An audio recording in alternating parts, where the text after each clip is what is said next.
Hi guys, in this video I will share with you how to add a website to your Pinterest profile. What you need to do, first just go to pinterest.com and log in your account, and you can see here your profile icon. Then next click to this arrow. After that click settings,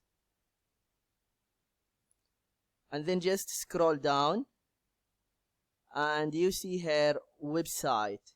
You can just type your website manually, or just you can copy and paste it.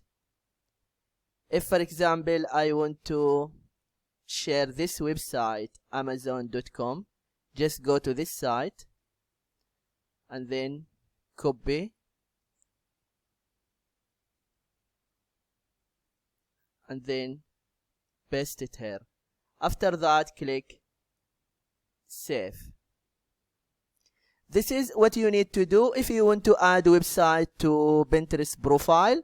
I hope this video is helpful, and don't forget to give a like and subscribe to the channel if you are not subscriber yet. Thank you and see you.